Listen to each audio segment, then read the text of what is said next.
Hello student, welcome to Swan class.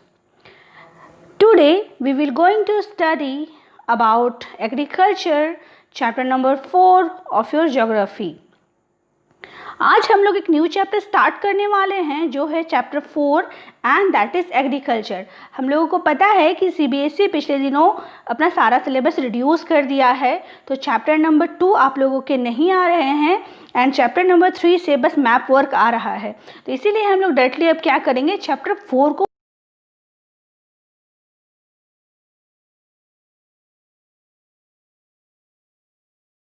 ज़्यादा important होने वाला है। क्योंकि ऑलरेडी सीबीएसई ने चैप्टर रिड्यूस कर दिया है, तो जो चैप्टर आ रहा है वो अपने आप में बहुत ज़्यादा इम्पॉर्टेंस रखता है। इसीलिए जितना वीडियो लेक्चर होता है वो सारा आप लोग अटेंड करो, क्योंकि तभी आप लोग बोर्ड में अच्छे मार्क्स ला पाओगे। Okay, so let's start today's topic. तो हम लोग सबसे पहले चैप्टर जब स्टार्ट करते हैं तो हम लोग क्या पढ़ते हैं कि what we are going to study in this chapter. तो हम लोग इस चैप्टर में क्या कुछ पढ़ने वाले हैं। देखो, अब क्या है कि ये इंट्रो देना बहुत ज़्यादा ज़रूरी है। क्यों ज़रूरी है?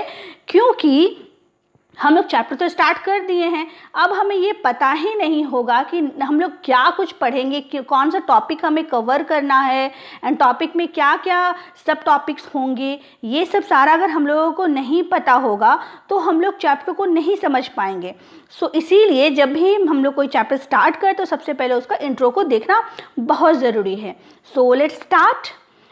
इस चैप्टर में हम लोगों को पढ़ना है, दैट इज़ सबसे पहला जो ये आपका टॉपिक है वो है टाइप्स ऑफ फार्मिंग। राइट, यहाँ देख सकते हो टाइप ऑफ फार्मिंग सबसे पहले हम लोगों को पढ़ना है। हम लोग जानते हैं कि एग्रीकल्चर का मतलब क्या होता है, कृषि होता है, फार्मिंग। ठीक है, हम लोगों को पता है कि जो हमारा ये इंडिया है, it is an agriculturally important country.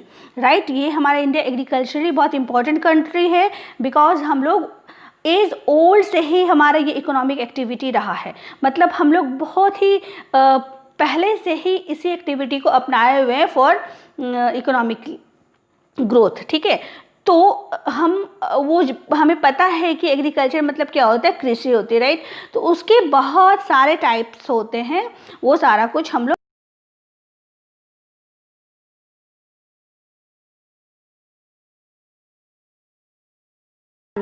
इन तीनों के बारे में हम लोग डिटेल्ड पढ़ेंगे। What is primitive subsistence farming, what is intensive subsistence farming and what is commercial farming. ये तीनों को हम लोग डिटेल्ड पढ़ने वाले हैं। नेक्स्ट टॉपिक हमारा जो होगा वो है क्रॉपिंग पैटर्न का। मतलब कि देखो, ये तो होता है कि वी ऑल नो कि फसलें लगाई जा रही है एंड कृषि किया जा रहा है, बट वो किस वे पे किया जा रहा है, क्या कोई उसका पैटर्न है, वो किस आधार पे किया जा रहा है। ऐसा तो नहीं है कि जब जो मन किया लगा दिया, वो तो नहीं होता है। तो क्या उसका पैटर्न है, तो we will discuss about this pattern called cropping pattern. हम लोग देख सकते हैं यहाँ सब टॉपिक क्या है, खरीफ, रबी एंड जैद, ये उसका पैटर्न है। तो वन बाय वन हम लोग इसको भी डिस्कस करेंगे। ठीक है, इसके बाद हम लोग पढ़ेंगे अबाउट मेजर क्रॉप्स। बहुत सारे क्रॉप्स होते हैं, बहुत सारे जो हमारे फार्मर्स होते हैं वो बहुत ही मेहनत के साथ बहुत सारे क्रॉप्स को प्रोड्यूस करते हैं। तो वो किस किस कैटेगरी में आते हैं हम लोग वो भी पढ़ेंगे।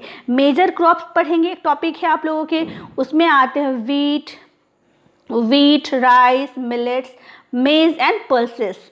चावल, दाल, मिलेट्स, मेज एंड आपका पल्सेस। ठीक, ये सारे कुछ इसमें आते हैं।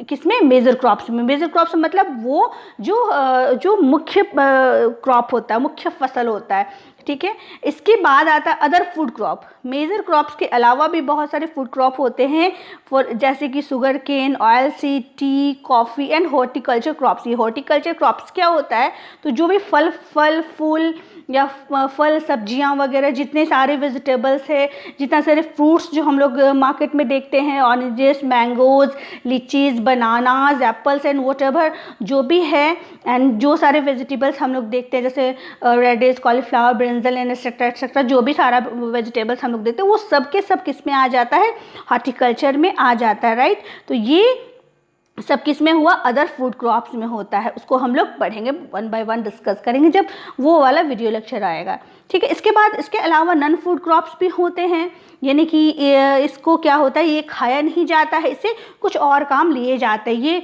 बेसिकली जो नॉन फूड क्रॉप्स होते हैं ये रॉ मटेरियल टाइप ज़्यादा यूज होते हैं, जैसे कि रबर एंड फाइबर क्रॉप्स, ठीक है। तो ये ज़्यादातर रॉ मटेरियल में ही यूज होते हैं। फाइबर क्रॉप्स जैसे कि कॉटन हो गया, ये सारा आपका फाइबर क्रॉप्स में आता है, ठीक है। रबर तो आप लोग जानते ही हो कि व्हाट इज़ रबर प्लांट, तो वो हम लोग बेसिकली यूज़ करते हैं for the raw material of industries. And fibre में सिल्क हो जाता है, एंड कॉटन हो जाता है, जूट हो जाता है, तो ये सारा कुछ आपका फाइबर क्रॉप्स में आता है, राइट, ठीक है। अब हम लोग बात करेंगे उसके अलावा, ये सारा टॉपिक्स है मेजर टॉपिक। इसके बाद हम लोग पढ़ेंगे टेक्नोलॉजिकल एंड इंस्टीट्यूशनल रिफॉर्म्स। क्या क्या रिफॉर्म्स आए शुरुआत से लेके अब तक, टेक्नोलॉजिकली एंड इंस्टीट्यूशनली क्या क्या रिफॉर्म्स आए in the field of agriculture, वो सारा कुछ हम लोग कवर करेंगे। उसके बाद हम लोग पढ़ेंगे contribution of agriculture in national economy और एम्प्लॉयमेंट। मतलब कि एग्रीकल्चर तो हम लोग जानते हैं कि जो हमारा ये कंट्री है ये एग्रीकल्चरली इंपॉर्टेंट कंट्री है, तो इसका क्या कंट्रीब्यूशन रहा नेशनल इकोनॉमी में, मतलब for the growth of national economy क्या कंट्रीब्यूशन रहा है एग्रीकल्चर का, एंड एम्प्लॉयमेंट कितना ये हमें प्रोवाइड करती है, एम्प्लॉयमेंट के इसमें फील्ड में इसका कितना कंट्रीब्यूशन है, वो सारा हम लोग इस टॉपिक में डिस्कस करेंगे। इसके बाद है फूड सिक्योरिटी। तो फूड सिक्योरिटी को भी हम लोग पढ़ेंगे कि व्हाट इज फूड सिक्योरिटी, कि why food security is necessary to us. Impact of globalisation on agriculture, मतलब कि एग्रीकल्चर में ये जो ग्लोबलाइजेशन है इसका क्या इम्पैक्ट हो रहा है, वो सारा कुछ हम लोग डिस्कस करेंगे फर्दर वीडियो में, मतलब कि मेरे अपकमिंग वीडियोज़ में, ओके। तो ये जो सारे टॉपिक है, तो हर टॉपिक का आपको वीडियो लेक्चर का अलग अलग पार्ट्स मिलेगा, ठीक। यानी कि जितना सारा मेजर टॉपिक है, हर एक टॉपिक पर आपको एक एक वीडियो लेक्चर मिलता जाएगा, तो सारे टॉपिक्स बहुत इजीली आप लोगों के कवर हो जाएंगे। आज हम लोग सबसे फर्स्ट वाले टॉपिक को पढ़ेंगे, जो है टाइप्स ऑफ फार्मिंग को, ठीक। हम जैसे कि मैंने कहा कि हर एक टॉपिक वीडियो लेक्चर में कवर अप हो जाएगा, तो ये आज हम लोग स्टार्ट करते हैं फर्स्ट वाले टॉपिक से, and that is types of farming. चलो स्टार्ट करते हैं। तो सबसे पहले हम लोग स्टार्ट करते हैं कि what is agriculture and its what are its importance, right. मतलब कि एग्रीकल्चर क्या है, ठीक है, और हमारे लाइफ में उसका क्या इम्पॉर्टेंस है। तो हम लोग ये जानते हैं कि एग्रीकल्चर, देखो एग्रीकल्चर का क्या इम्पोर्टेंस है। तो agriculture is a primary and as old economic activity. मतलब ये जो एग्रीकल्चर है ना, ये क्या है, प्राइमरी यानी कि प्रारंभिक, इससे मतलब शुरुआत से ही जो एग्रीकल्चर वो हमारे लिए क्या रहा है, ये हमारे लिए एक इकोनॉमिकल एक्टिविटी रहा है। यानी कि क्या है, ये जो भारत है ये कृषि प्रधान देश है। यहाँ पर ऐसा नहीं है कि अपने शौक के लिए लोग खेती किए जा रहे हैं, ये नहीं होता है। ये कृषि प्रधान देश है और हम लोग कृषि को, एग्रीकल्चर को अपने इकोनॉमिकल एक्टिविटी से जोड़ करके ही देखते हैं, क्योंकि ये 75% हमें जो हमारा इकोनॉमिकल डेवलपमेंट होता है वो एग्रीकल्चर से ही होता है, राइट। इसीलिए ये जो एग्रीकल्चर है ये हमारे लिए बहुत ज़्यादा इम्पॉर्टेंस रखता है, राइट। तो एग्रीकल्चर हमें क्या करता है, हमें सारा फूड प्रोवाइड करता है और इंडस्ट्रीज़ को रॉ मटेरियल भी प्रोवाइड करता है, ठीक है। सेकेंड पॉइंट क्या है कि हम लोगों ने भी डिस्कस करा कि India is agriculturally important country because 2/3 of its population is engaged in agriculture activity। क्यों एग्रीकल्चरली इंपॉर्टेंट है, देखो ये 2 मार्क्स या 1 मार्क्स का क्वेश्चन आ सकता है, तो इसका आंसर आप लोग होगा सीधा या 3 मार्क्स का भी। तो why India is agriculturally important for us, because 2/3 of its population is engaged in agriculture activities. जो 2/3, राइट, 2/3 जो पॉपुलेशन है, जितना ओवरऑल पॉपुलेशन का 2/3 पॉपुलेशन कहाँ पे इंगेज्ड है, एग्रीकल्चरल एक्टिविटीज़ में इंगेज्ड है। इसीलिए जो इंडिया जो है वो एग्रीकल्चरली एक इम्पॉर्टेंट कंट्री है। बट क्या है कि जैसे जैसे ईयर पास्ट हुए, ठीक है, जैसे जैसे ईयर पास, जैसे कि 1973 या उससे भी पहले से जैसे जैसे हम लोग ईयर पास्ट करते गए, वैसे वैसे हमारा जो कल्टीवेशन मेथड था वो चेंज होता गया। क्यों चेंज होता गया, क्योंकि ये जो बिकॉज ऑफ फिजिकल इन्वायरमेंट, ठीक है, फिजिकल इन्वायरमेंट की वजह से चेंज होता गया, तकनीकी रूप की वजह से चेंज होते गया। टेक्नोलॉजिकली कैसे, मॉडर्न फार्मिंग मेथड आ गया तो हुआ ना technologically change. Socio culture practices की वजह से, तो इसकी वजह से कैसे, यानी कि देखो इसकी वजह से ऐसे कि अलग अलग जगह में अलग अलग आपके क्रॉप्स होते हैं, ठीक है, तो वो हुआ अलग अलग। तो इस वजह से जो फिजिकल इन्वायरमेंट हुआ टेक्नोलॉजी की वजह से और सोशियो कल्चरल प्रैक्टिस की वजह से जो ईयर पास्ट हुए, इसमें कल्टीवेशन मेथड में बहुत सारे चेंजेस आए, मेजर चेंजेस आए, ठीक। तो उसी को हम लोग पढ़ेंगे कि व्हाट आर दो चेंजेस, टाइप्स में हम लोग पढ़ेंगे कि कौन कौन से चेंजेस आए, राइट। हम लोग स्टार्ट करते हैं। तो देखो टाइप्स ऑफ फार्मिंग में हम लोगों ने देखा था कि how many types of farming are there, तो there are 3 types of farming, primitive subsistence farming, intensive subsistence farming and commercial farming. तो हम लोग सबसे पहले वाले टाइप को देखते हैं जो है primitive subsistence farming. Primitive, take this word, primitive मतलब क्या, प्राचीन मतलब पुराना। तो नाम से ही पता चल जा रहा है, सबसिस्टेंस मतलब होता है जीविका, यानी कि जीवन निर्वाह जिसको हम लोग बोलते हैं। तो नाम से क्या पता चल रहा है कि प्राचीन टाइप की खेती है ये, जो जीविका चलाने में मदद करती थी, ठीक है। अगर इसको हम लोग ऐसे तोड़ के पढ़ेंगे, प्रिमिटिव सबसिस्टेंस फार्मिंग, सबसिस्टेंस मतलब जीविका चलाना, यानी कि खुद का ही भरण पोषण करना, किसी और को नहीं देना, किसी और को नहीं बेचना, वो खुद का और खुद के परिवार का पेट पालना, वो होता सबसिस्टेंस फार्मिंग, राइट। प्रिमिटिव मतलब पुराना, यानी कि पुराने फार्मिंग के वो पुराने तरीके जिससे कोई भी किसान खुद का एंड अपने फैमिली का पेट भरता था। तो वो सबसे ओल्डेस्ट टाइप था, सबसे पुराना वाला यही तरीका था, प्रिमिटिव सबसिस्टेंस, ठीक है। तो इसमें भी कुछ कुछ इंपॉर्टेंस, इसके भी कुछ कुछ अपने कैरेक्टरिस्टिक है, फीचर्स है, वो क्या है हम लोग देखते हैं।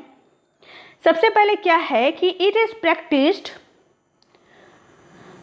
On small patches of land with the help of primitive tools. ये क्या होते हैं, ये जो ये छोटे छोटे टुकड़े पे किए जाते हैं, यानी कि ये जो होते हैं प्रिमिटिव सबसिस्टेंस फार्मिंग, ये ज़मीन के छोटे छोटे टुकड़ों पे किए जाते हैं। इसमें खेती करने के लिए बड़े बड़े ज़मीनों की आवश्यकता नहीं होती है।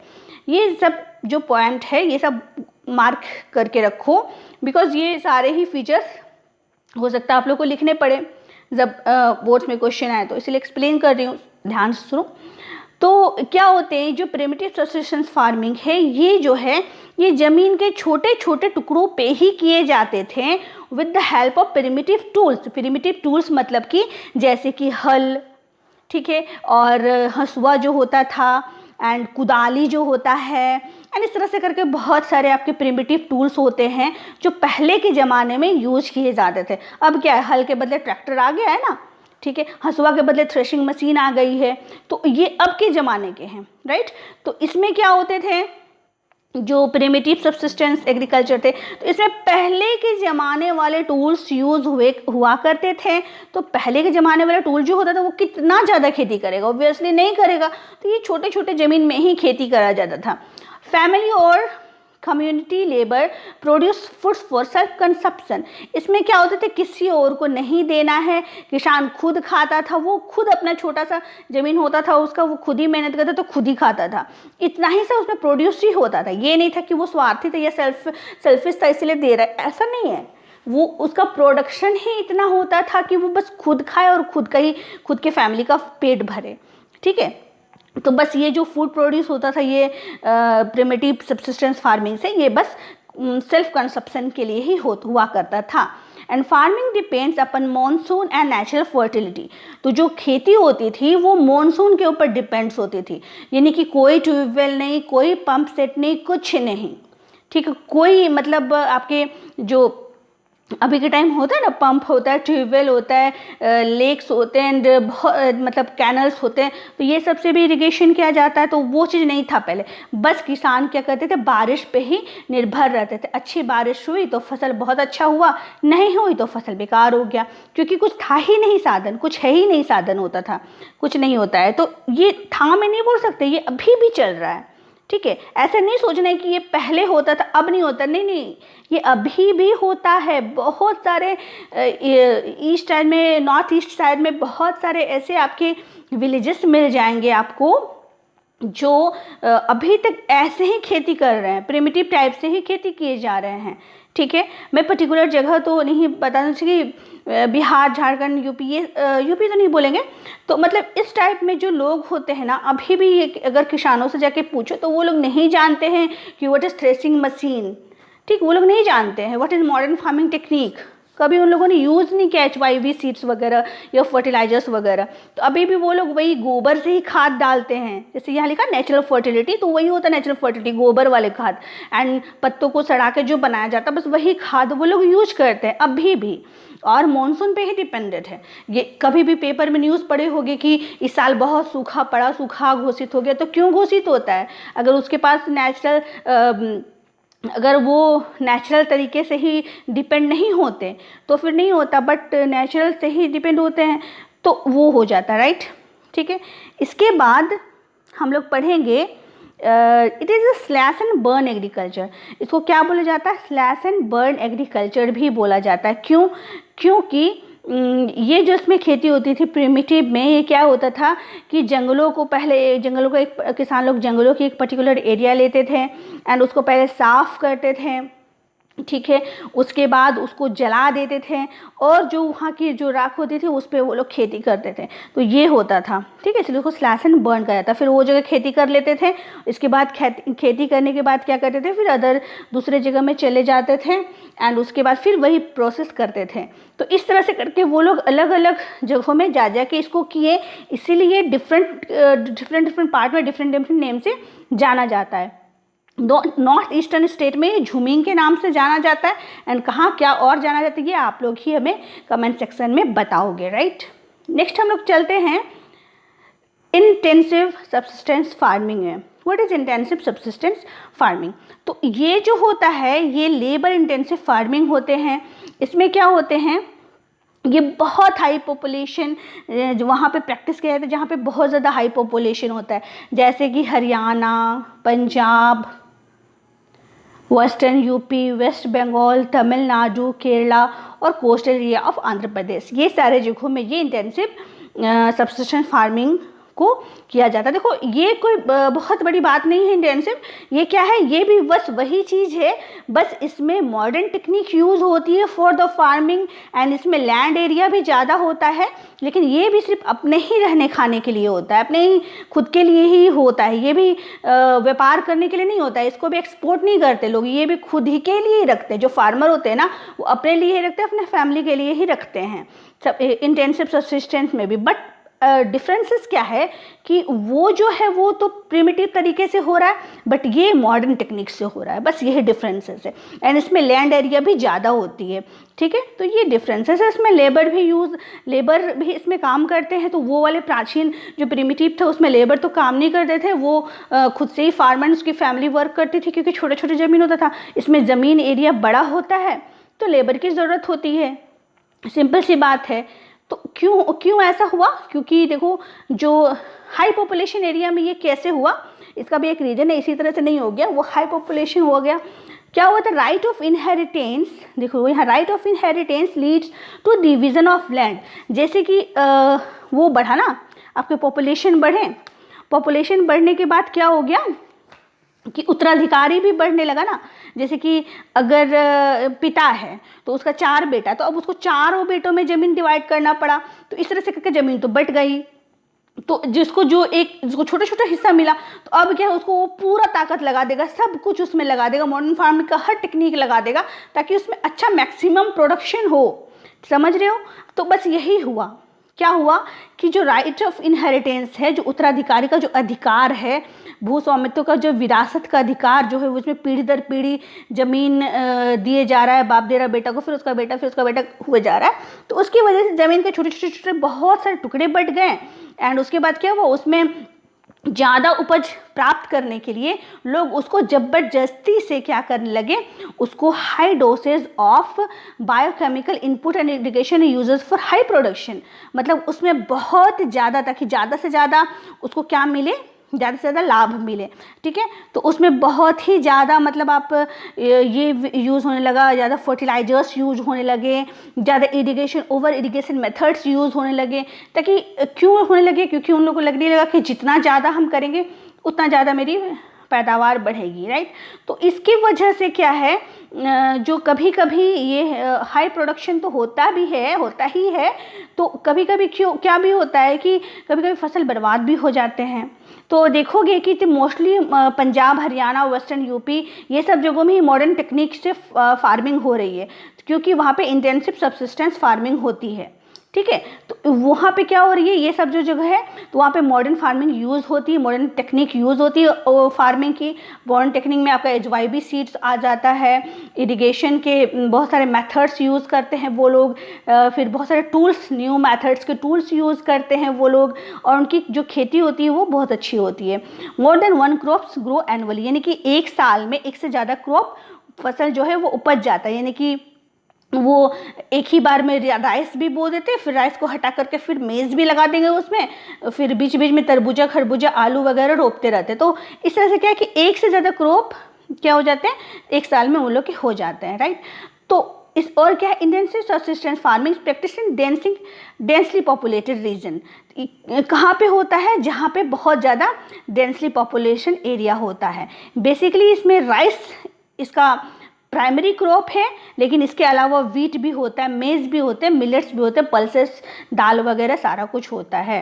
तो ये आपका क्या है, इंटेंसिव सब्सिस्टेंस फार्मिंग, यानी कि ये भी सब्सिस्टेंस के लिए ही होता है, ये भी अपने जीवन चलाने के लिए ही होता है, बट वो इंटेंसिव तरीके से होता है, कि बहुत ही गहन तरीके से होता है, बहुत ही मॉडर्न टेक्निक यूज़ करके होता है। क्यों?